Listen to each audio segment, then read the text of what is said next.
G'day guys, Wereman here. Welcome back to the workshop.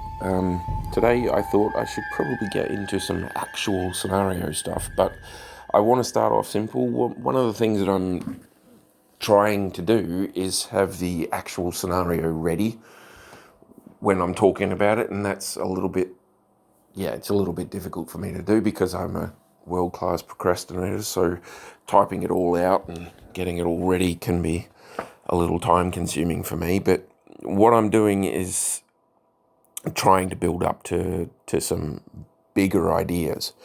Everybody in the comments seems to have huge ideas anyway, so if you're really interested in ideas, you could probably just look there. But what I wanted to try and go over was some things that stuck out to me in one of the missions that we'd already done. I don't know if you guys ever watched the race scenario that we did. If you haven't, hopefully there'll be some sort of link or a link to it on screen or in the description or something like that. Go watch it and I mean, put it on 2x speed if you want to. It's fine. But basically it was just a race. And the main objective of the scenario was the race rather than killing each other, right? I mean, that's kind of the point. But some things stood out to me that I thought would be huge improvements, like a lot better at making that a lot more fun, a lot more interesting.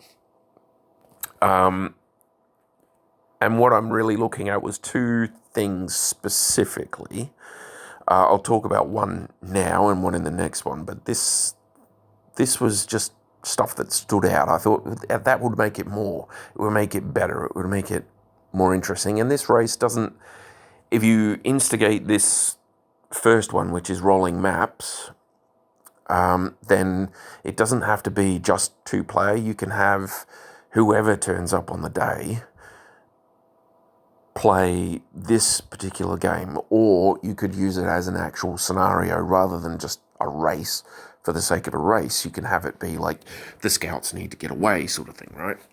So rolling maps are an interesting concept. I don't know how many people have their own sort of terrain stuff and how many people are using the map sheets. A lot of people kind of just like disregard the map sheets. I think the map sheets give you a lot of interesting options in your games. So I wouldn't get rid of them or ignore them or anything like that. I hang on to them. If you haven't heard of rolling maps, it's something that comes up mainly in artillery as a counter battery type thing. So you're able to use rolling maps to move towards where the artillery is and actually take it out. It's also used for various types of things. I think TAC Ops has the actual rules for rolling maps if you want to use the actual rules. But house rules, I think, for this particular thing are perfectly fine. For the race or escape type scenario, I'd go with a minimum of 3 map sheets. So all you're really doing is you're putting map sheets down, and then as you run out of map sheets, you're picking them up, putting them at the other end and moving them along. Now, you can't really do that with modular terrain, right? It's not very easy to do.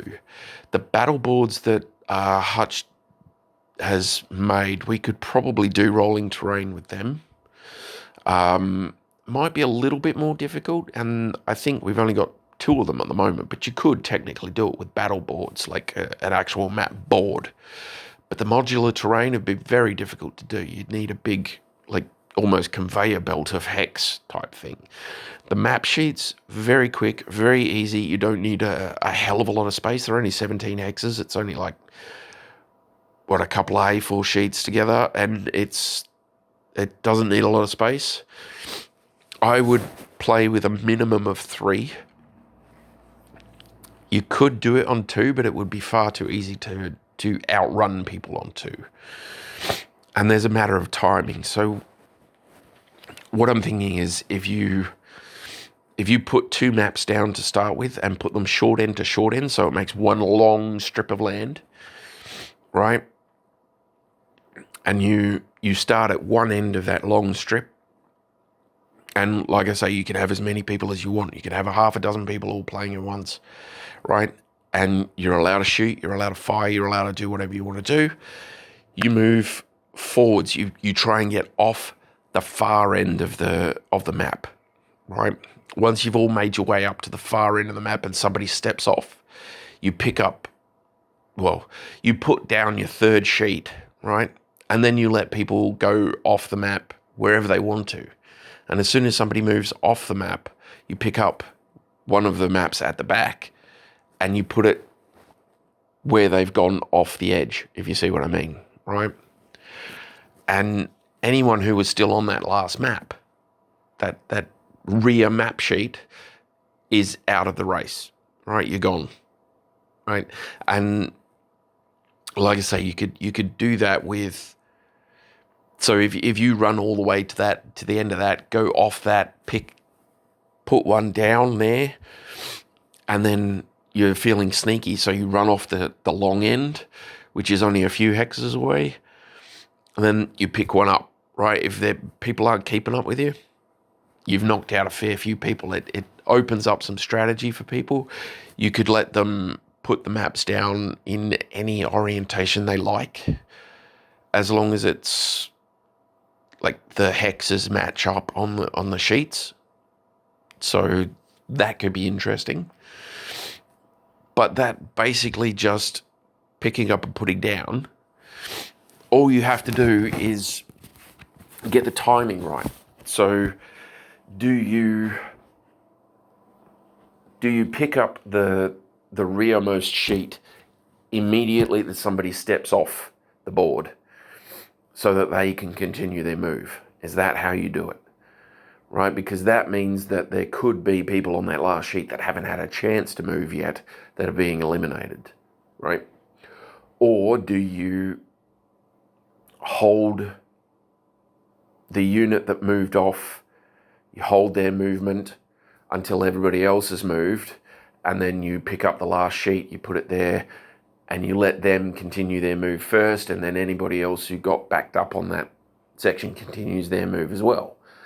Now that might make the game go a little bit longer, right? But it might also be a little bit more, I don't know, a little bit fairer. I personally would opt for the first one. It would make for a nice quick game, and it means you need to think about what you're doing. And it also puts initiative into being important for the race, right? But see, with initiative with BattleTech, the person who lost initiative moves first. So you could technically make it so that in a race situation, an actual race, not like an escape type thing, but in an actual race, the person who lost the initiative moves last. But I don't know, I kind of like the idea of that. But for the guys that are doing more like, you want an actual like campaign operation type thing, imagine you are doing a scout mission. You've done your scout mission. You've got two maps set up on the board, two maps side by side, long edge to long edge, right? The facility is at one end. Your units come on at the other end. They go up, they do their scouting thing. They do what they have to do, and then they have to get away. They have to get away with the information, right? So they have to run back off the edge they deployed from, and then you start rolling maps, right? And there's a certain time limit where a defensive lance or something comes in from an edge, and the only way the scout unit is going to win is if they can outrun the defensive unit, right? So they have to keep rolling maps, you have to keep dodging and weaving and rolling maps and trying to outrun the pursuers. If you can outrun the pursuers, then you get away with the information. If you can't, they're gonna come after you. They're gonna track you down. They're gonna shoot you, and you will lose. Right? It doesn't matter if you got all of the information and stuff. If you're subsequently caught and destroyed, then you haven't gotten the information out. I mean, you can put in turn limits and all that sort of stuff so that you have to get so far away to make an uplink or something like that, I don't know, but that sort of escape type scenario, you could use it in the breakthrough scenario as well. So you break through the enemy lines, and then you have to get a certain number of map sheets away before your mission is complete. Anyway, that was kind of the sort of thing I was thinking about making. Would make that race scenario a bit better, is the rolling map thing. So rather than just doing laps around a single map, we would have had rolling maps to make it a bit more exciting. Anyway, that's my 10 minutes. I'm gonna cut this off here. Yeah, just some thoughts. Rolling maps, interesting. Yeah. All right, you guys take it easy. I'll catch you in the next one.